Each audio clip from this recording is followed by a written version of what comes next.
Good morning everyone. एक बार फिर से आप सभी का क्रेजी जीके ट्रिक के डेली करंट अफेयर की सीरीज में स्वागत है। तो आइए शुरू करते हैं। आज के इस सेशन में हम 7 अगस्त के सभी करंट अफेयर को डिटेल में डिस्कस करेंगे।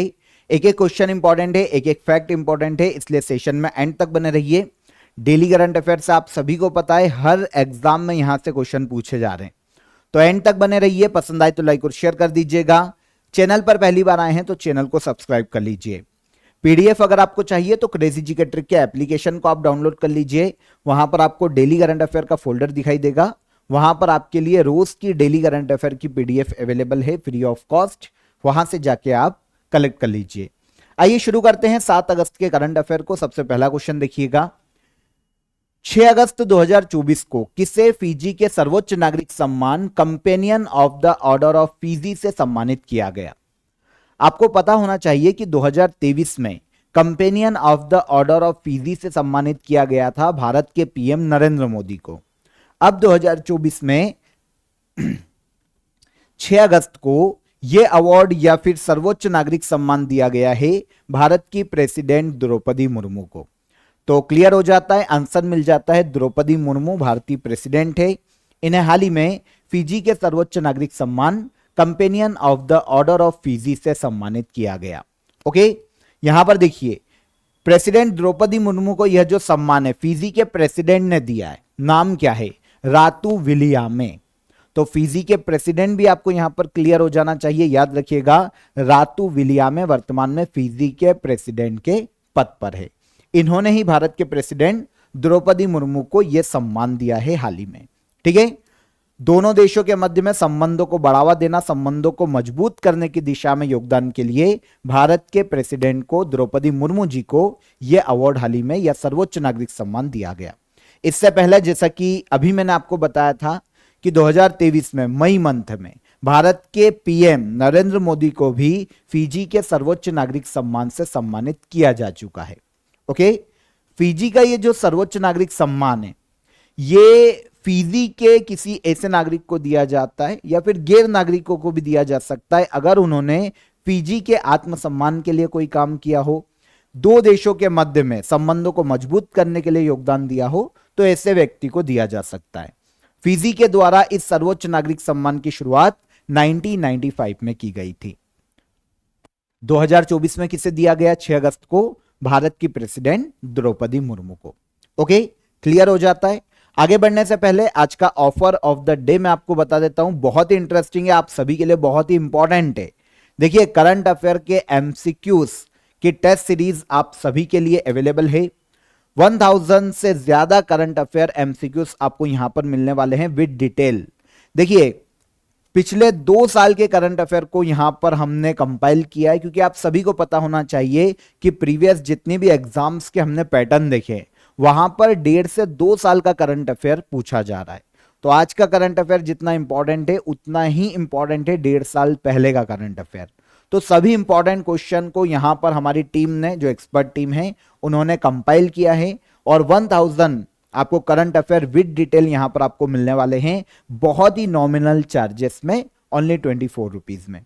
लिंक आपको नीचे डिस्क्रिप्शन में है, वहां पर क्लिक करके आप इजीली इस टेस्ट को या एमसीक्यू को अवेल कर सकते हैं। और एप्लीकेशन पे भी आपके लिए अवेलेबल है, रूट और क्रेजी जीके ट्रिक एप्लीकेशन पर आप लिंक के थ्रू ही डायरेक्ट उसे अवेल कर सकते हैं, आपको परेशान नहीं होना पड़ेगा। और कोई भी अगर आपको डाउट आता है तो नीचे आपको हेल्पलाइन नंबर दिया रहता है, उस पर आप कॉल कर सकते हैं। यहां पर देखिए पैटर्न भी मैंने आपको थोड़ा सा बता दिया है। इस तरीके से शायद आपको क्वेश्चन ना दिखें, पर इस तरीके से आपको with detail question MCQs form में मिलने वाले हैं करंट अफेयर के। सेकंड क्वेश्चन देखिए आज के करंट अफेयर का। भारत और किस देश के मध्य द्विपक्षीय वायु अभ्यास उदार शक्ति 2024 का आयोजन किया गया? तो देखिए, एक तो पहली चीज तो यह हो जाती है कि एयरफोर्स एक्सरसाइज है, वायु अभ्यास है, ठीक है ना, द्विपक्षीय, दो देशों के मध्य का। भारत और इसके अलावा यहां पर शामिल है मलेशिया। तो भारत और मलेशिया के मध्य में आयोजित किया जाता है उदार शक्ति वायु अभ्यास, ठीक है ना। तो मलेशिया और भारत के मध्य में हाल ही में उदार शक्ति 2024 वायु अभ्यास का आयोजन किया गया। कब से कब तक? तो देखिए, आयोजन 5 से लेकर 9 अगस्त तक किया जा रहा है, मतलब कंटिन्यू अभी चल रहा है। कौन सा है? उदार शक्ति 2024। किस तरीके का है? अभी मैंने आपको बताया द्विपक्षीय वायुसेना अभ्यास है, भारत और मलेशिया के मध्य में आयोजित किया जाता है। अभी इसका आयोजन किया जा रहा है मलेशिया के क्वांटन शहर में। उद्देश्य क्या है? दोनों देशों की वायुसेना के मध्य में आपसी संबंधों को मजबूत करना, आपसी सहयोग स्थापित करना, इस एक्सरसाइज को आयोजित किए जाने का मुख्य उद्देश्य है।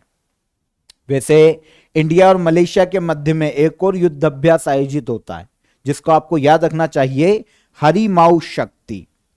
यह मिलिट्री एक्सरसाइज है, हरिमाऊ शक्ति। और इसके अलावा उदार शक्ति 2024 या उदार शक्ति की बात करें तो यह वायुसेना अभ्यास है। भारत और मलेशिया के मध्य में इसका आयोजन किया जाता है। तो आंसर हमको मिल गया भारत और मलेशिया। ठीक है, डन हो जाता है। फर्स्ट बिम्स्टेक बिजनेस समिट का आयोजन किस देश में किया जा रहा है? बिम्स्टेक का नाम आप सभी ने कभी ना कभी सुना होगा, ठीक है। इंटरनेशनल ऑर्गेनाइजेशन जब हम पढ़ते हैं तो बिम्स्टेक का नाम पढ़ने को मिलता है। फर्स्ट बिम्स्टेक बिजनेस समिट का आयोजन किस देश में किया जा रहा है? तो इसका आयोजन किया जा रहा है इंडिया में। कहां पर? इंडिया। इंडिया में हो रहा है तो और ज्यादा इंपॉर्टेंट हो जाता है। भारत के जो फॉरेन मिनिस्टर हैं, कौन? एस जयशंकर, ठीक है, एक्सटर्नल अफेयर मिनिस्टर बोल रहे, फॉरेन मिनिस्टर बोल रहे, एस जयशंकर, इन्होंने हाल ही में नई दिल्ली में पहले बिम्स्टेक बिजनेस समिट का इनॉग्रेशन किया है। ठीक है, 6 तारीख को शुरू हुआ था और 8 तारीख तक ये चलने वाला है, 3 दिन तक आयोजित किया जाएगा। वैसे आयोजन कौन करवा रहा है? तो एक तो भारतीय उद्योग परिसंघ, ठीक है, और इसके अलावा जो भारत का फॉरेन मिनिस्ट्री है उनके द्वारा संयुक्त रूप से इसका आयोजन किया जा रहा है। सम्मेलन का उद्देश्य क्या है? तो बिम्स्टेक जो इंटरनेशनल ऑर्गेनाइजेशन है उसके जितनी भी मेंबर कंट्री है उनके मध्य में क्षेत्रीय और आर्थिक सहयोग को मजबूत करना, ठीक है ना, मुख्य उद्देश्य है बिम्स्टेक बिजनेस समिट का। पहला संस्करण है, पहला एडिशन है। आयोजन कहां हो रहा है? इंडिया में। पर्टिकुलर स्टेट या शहर पूछें तो नई दिल्ली, ठीक है, कैपिटल में। बिम्स्टेक की बात करें क्या है, तो bay of Bengal initiative for multi sectoral technical and economic corporation के नाम से बिम्स्टेक को जाना जाता है। बंगाल की खाड़ी के आसपास के जो देश है उनके मध्य का एक क्षेत्रीय संगठन है जो कि इस क्षेत्र में शांति और आर्थिक सहयोग के लिए काम करता है। 1997 में स्थापित किया गया था। मेंबर कंट्री इंडिया के अलावा श्रीलंका, नेपाल, भूटान, म्यांमार, बांग्लादेश और थाईलैंड, ये सभी बंगाल की खाड़ी के आसपास के देश हैं, ठीक है ना। तो बिम्स्टेक की जो समिट है, कौन सी? बिजनेस समिट, पहली कहां आयोजित की जा रही है? इंडिया में, ठीक है। पेरिस ओलंपिक 2024 में मेंस टेनिस सिंगल का खिताब किसने जीता? तो पेरिस ओलंपिक 2024 में मेंस टेनिस सिंगल का जो खिताब है ये नोवाक जोकोविच ने अपने नाम किया है। कहां के? सर्बिया के खिलाड़ी। बहुत बार पढ़ा है हमने इनको। सर्बिया के टेनिस प्लेयर है नोवाक जोकोविच। इन्होंने पेरिस ओलंपिक में जो टेनिस में मेन सिंगल का खिताब है वो हाल ही में अपने नाम किया है, गोल्ड मेडल, नोवाक जोकोविच, ठीक है ना। देखिए, सिल्वर मेडल स्पेन के कार्लोस अल्करास ने जीता इसी टूर्नामेंट में, और ब्रॉन्ज मेडल जीता है लोरेंजो मुसेट्टी ने, जो कि इटली के टेनिस प्लेयर हैं। आप यहां पर गोल्ड याद कर लो, नोवाक जोकोविच। अब याद रखना, इसी के साथ करियर गोल्डन स्लैम हासिल करने वाले ये 5वें खिलाड़ी बने। अब आपके दिमाग में आएगा सर ये क्या है, करियर गोल्डन स्लैम क्या है? गोल्ड मेडल टेनिस में मिला, ओके क्लियर, पर ये करियर गोल्डन स्लैम क्या है? तो देखिए, ऐसा कोई खिलाड़ी जो कि किसी भी टेनिस सिंगल जो ग्रैंड स्लैम होते हैं 4, वो भी जीता हो अपने जीवन में, और उसके अलावा सिंगल्स में, है ना, और इसके अलावा किसी ओलंपिक में भी गोल्ड जीता हो टेनिस में, तो ऐसे व्यक्ति को या खिलाड़ी को करियर गोल्डन स्लैम के रूप में मान्यता दी जाती है, ठीक है। तो ये समझ में आ गया कि भैया 4 ग्रैंड स्लैम खिताब जीते हों और फिर ओलंपिक में भी गोल्ड जीता हो। तो सर्बिया के खिलाड़ी ने जीता है। इन्होंने चारों ग्रैंड स्लैम जीत रखे हैं पहले ही, ऑस्ट्रेलियन ओपन, अमेरिकी open, French open, Wimbledon open, सबके मैन सिंगल जीत रखे हैं, और इसके अलावा अब गोल्ड जीते हैं ये पेरिस ओलंपिक में टेनिस में, ठीक है। इससे पहले गोल्डन स्लैम, ठीक है, करियर गोल्डन स्लैम का खिताब Steffi Graf, Andre Agassi, Rafael Nadal और सेरेना विलियम्स को भी दिया जा चुका है। और अब 5वें कौन? तो नोवाक जोकोविच, ठीक है। अब देखिए, विमेन सिंगल का यहां पर केवल गोल्ड देख लो आप, क्योंकि ये इंडियन खिलाड़ी है नहीं तो याद करने की जरूरत नहीं है, पर क्योंकि हमने मेन सिंगल का गोल्ड पढ़ लिया तो विमेन सिंगल का भी गोल्ड देख लो टेनिस में। यह जेंग क्विनवेन ने जीता है, जो कि चाइना की टेनिस प्लेयर है, ठीक है ना। तो ओलंपिक स्वर्ण जीतने वाली पहली एशियाई टेनिस प्लेयर है ये, चाइना की जेंग क्विनवेन, ठीक है। टेनिस को ओलंपिक में 1896 में एथेंस ओलंपिक में शामिल किया गया था। राष्ट्रीय हथकरघा दिवस कब मनाया जाता है? तो अगर हम नेशनल हैंडलूम डे की बात करें तो यह हर साल 7 अगस्त को मनाया जाता है, राष्ट्रीय हथकरघा दिवस। भारत के पीएम नरेंद्र मोदी ने 7 अगस्त 2015 को इस डे को मनाने की शुरुआत की थी। 2015 में शुरू हुआ था, तब से लेकर हर साल मनाया जा रहा है 7 अगस्त को। भाई किस डे को इंडिकेट करता है? तो 7 अगस्त 1905 में भारत के इतिहास में स्वदेशी आंदोलन हुआ था।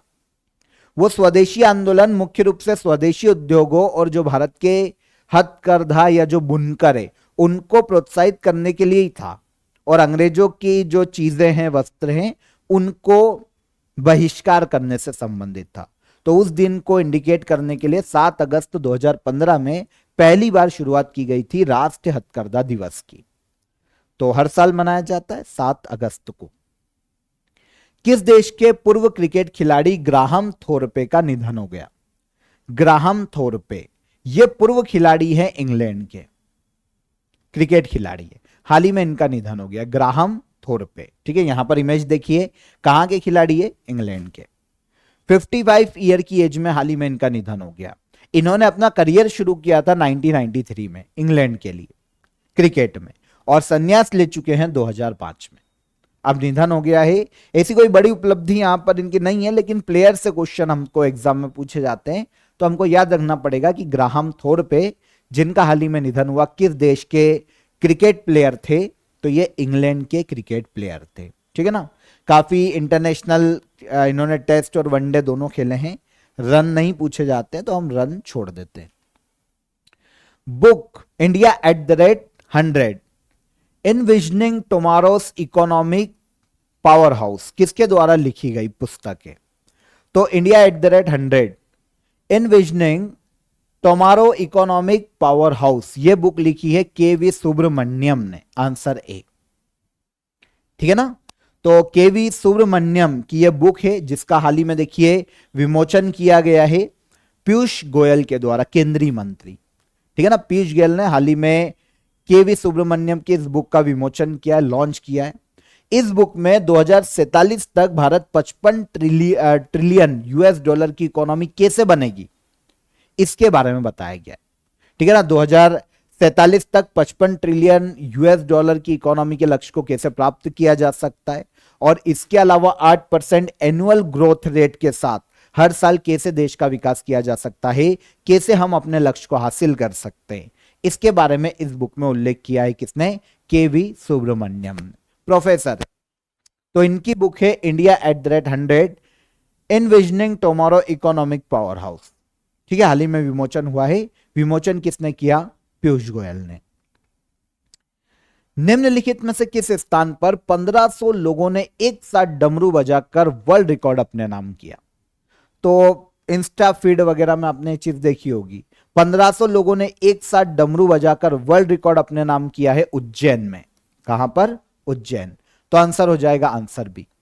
मध्य प्रदेश के उज्जैन में महाकालेश्वर ज्योतिर्लिंग है, आपको पता है, हमने भरतरी की गुफाएं भी डिस्कस की थी।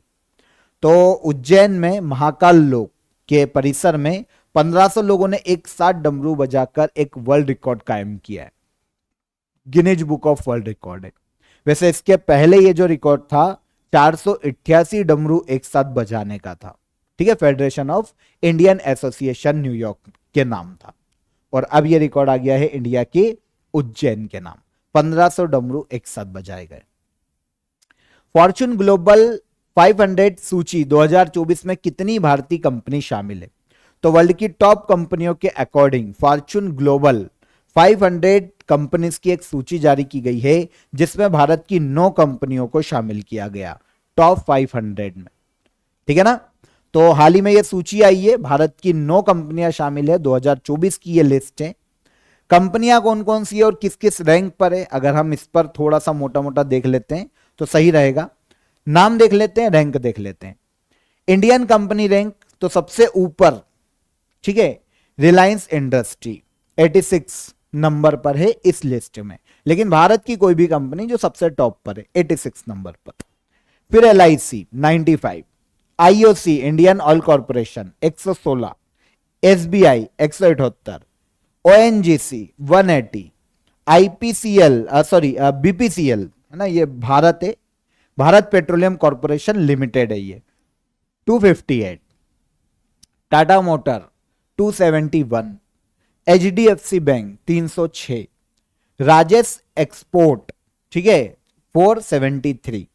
तो ये 9 कंपनियां हैं जो कि फॉर्च्यून 500 ग्लोबल कंपनी की सूची में शामिल है। टॉप 3 कंपनी कौन कौन सी?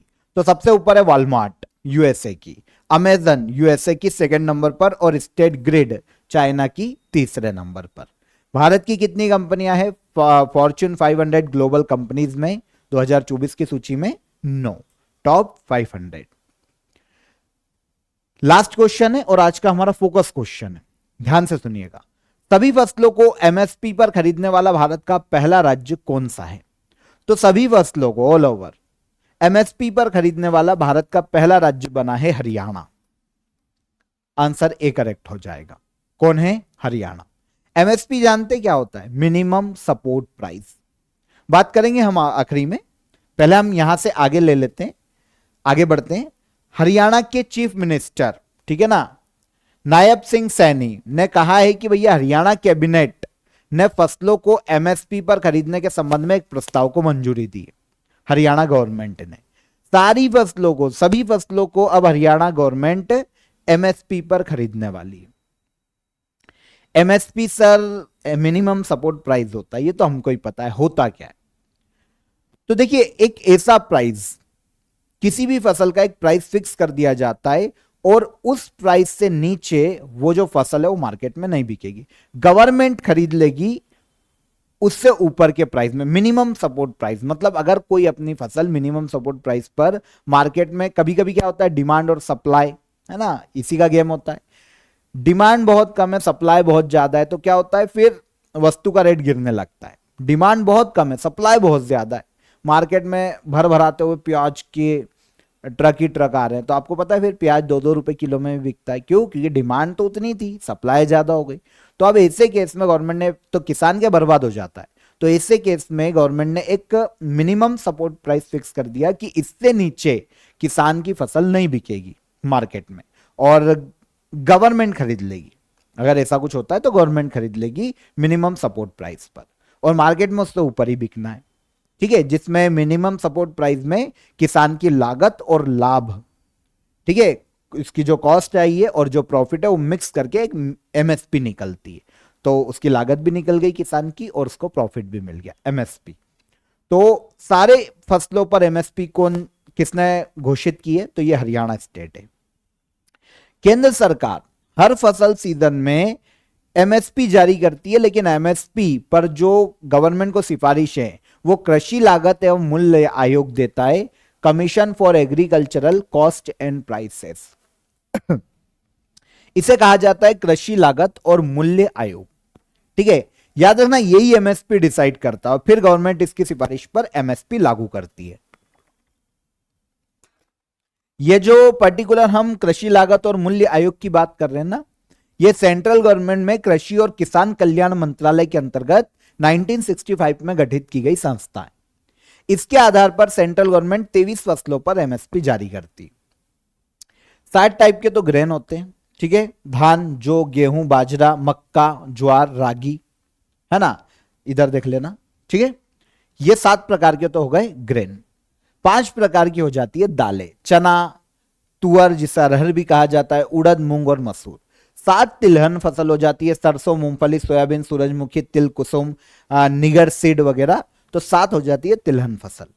4 हो जाती है व्यापारिक फसलें, कपास, गन्ना, खोपरा, कच्चा जूट। तो इस तरीके से ये 23 फसलें हैं जिन पर एमएसपी सेंट्रल गवर्नमेंट जारी करती है। एक गन्ना है, ठीक है, अगर हम गन्ने की बात करते हैं तो गन्ना यहां पर इससे बाहर भी कर सकते हैं आप इसको, क्योंकि गन्ने पर एफआरपी जारी होती है, ध्यान रखना, इसको थोड़ा सा करेक्ट करना, गन्ने पर एफआरपी जारी की जाती है, एमएसपी नहीं होती, एफआरपी होती। क्या होता है कि गन्ना किसानों से गन्ना लेने के लिए जो शुगर कंपनीज है उनको मिनिमम प्राइस फिक्स कर दिया जाता है कि भाई इससे नीचे आप गन्ना किसानों से गन्ना नहीं ले सकते, तो एक रेट फिक्स कर दिया जाता है।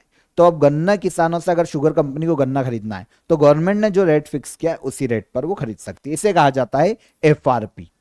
ठीक है, तो गन्ने पर एफआरपी जारी होती है, इसको मिलाकर टोटल 24 फसलें हो जाती है अलग अलग। तो 23 फसलों पर तो हो गई एमएसपी, गन्ने पर हो गई एफआरपी। तो आई होप आपको एमएसपी समझ में आ गई होगी कि एमएसपी क्या होता है। अब हम आ जाते हैं लास्ट डे के करंट अफेयर का रिवीजन कर लेते हैं। ठीक है, ध्यान से सुनिएगा क्योंकि सारे क्वेश्चन हमने लास्ट डे के सेशन में डिटेल में डिस्कस किए थे, तो यहां पर हम रिवाइज करेंगे केवल एमसीक्यू फॉर्म में जल्दी जल्दी। ध्यान से सुनिएगा, किस देश की महिला खिलाड़ी जूलियन अल्फ्रेड ने पेरिस ओलंपिक 2024 में 100 मीटर रेस में गोल्ड मेडल जीता है? तो ये कौन है भाई, किस देश की है? Saint Lucia. कल बताया था मैंने आपको, पहला मेडल आया है ओलंपिक का इस देश के पास, सेंट लूसिया, कैरेबियाई देश है। भारतीय शास्त्रीय नृत्यांगना डॉक्टर यामिनी कृष्णमूर्ति का निधन हो गया, किस शास्त्रीय नृत्य से संबंधित? तो भरतनाट्यम, आंसर बी भरतनाट्यम। ठीक है, किस राज्य सरकार द्वारा मुख्यमंत्री मैया सम्मान योजना शुरू की गई? तो इसे किसने शुरू किया? झारखंड सरकार ने। आगे आए, केंद्र सरकार द्वारा किस राज्य के आदि चुंचनगिरी अभ्यारण्य को मोर अभ्यारण्य घोषित किया गया? तो आदि चुंचनगिरी अभ्यारण्य की बात करें तो यह हमको कर्नाटक स्टेट में देखने को मिल जाता। लोकसभा में किसके द्वारा गोवा विधानसभा क्षेत्रों में अनुसूचित जनजातियों के आरक्षण संबंधित विधेयक 2024 में पेश किया गया? तो किसने पेश किया लोकसभा में? तो यह पेश किया गया अर्जुन राम मेघवाल के द्वारा। असम के मोरीगांव में किस कंपनी द्वारा सेमीकंडक्टर इकाई स्थापित की गई? तो टाटा के द्वारा। अगला क्वेश्चन क्या है, हिरोशिमा दिवस कब मनाया जाता है? 6 अगस्त। 5 अगस्त को किस देश की प्रधानमंत्री शेख हसीना ने प्रधानमंत्री पद से इस्तीफा दिया? तो यह बांग्लादेश की प्रधानमंत्री है, तख्ता पलट हो गया है, इस्तीफा दे दिया है इन्होंने अपने पद से। Book breaking rocks and barriers memories of a geologist and mountaineers किसके द्वारा लिखी गई? तो इसे लिखा है सुदीप्ता सेन गुप्ता ने। आंसर हो जाएगा आंसर ए, सुदीप्ता सेन गुप्ता। ठीक है, आगे आते हैं, लास्ट क्वेश्चन क्या था? पेरिस ओलंपिक के क्लोजिंग सेरेमनी में भारतीय फ्लैग बैरियर कौन होने वाले हैं या होने वाली है? तो यह है मनु भाकर। ठीक है, शूटर है, भारतीय शूटर। तो ये लास्ट डे के करंट अफेयर के हमारे रिवीजन हो गए। अब आ जाइए क्वेश्चन ऑफ द डे का आंसर ले लेते हैं। ग्रेविन म्यूजियम पेरिस द्वारा कस्टमाइज्ड गोल्ड कॉइन से सम्मानित होने वाले पहले बॉलीवुड अभिनेता कौन थे? शाहरुख खान। तुतिकोरिन पोर्ट कहां देखने को मिलेगा? तमिलनाडु। गगन नारंग किस खेल से संबंधित है? तो गगन नारंग की बात करें तो ये भारतीय शूटर है ना, काफी फेमस है। 2012 के ओलंपिक में ब्रॉन्ज मेडल जीत चुके हैं शूटिंग में, गगन नारंग शूटर है। ठीक है, अब आज के क्वेश्चन ऑफ द डे लीजिए, ध्यान से सुनिएगा। विंटर ओलंपिक 2022 का आयोजन कहां किया गया था? प्रेसिडेंट हाउस में स्थित दरबार हॉल का नाम बदलकर क्या कर दिया गया है? और किस देश के टेनिस स्टार एंडी मर्रे ने संन्यास की घोषणा की है? तो ये 3 क्वेश्चन ध्यान से नोट कीजिए, आंसर कीजिएगा कमेंट बॉक्स में। एक मैंने आपको मिड वीडियो क्वेश्चन भी दिया था, फ्लैग बैरियर पीवी सिंधु और अंचत शरद कमल। पीवी सिंधु बैडमिंटन और अंचत शरद कमल टेबल टेनिस प्लेयर हैं। ओके, तो कमेंट कीजिएगा आज के क्वेश्चन ऑफ द डे के सेशन कैसा लगा ये भी बताइएगा। सेशन पसंद आया हो तो वीडियो को लाइक और शेयर कर दीजिए, चैनल को सब्सक्राइब कर लीजिए। फिर मुलाकात करेंगे नेक्स्ट डे के करंट अफेयर में, तब तक अपना ख्याल रखिए। जय हिंद, जय भारत।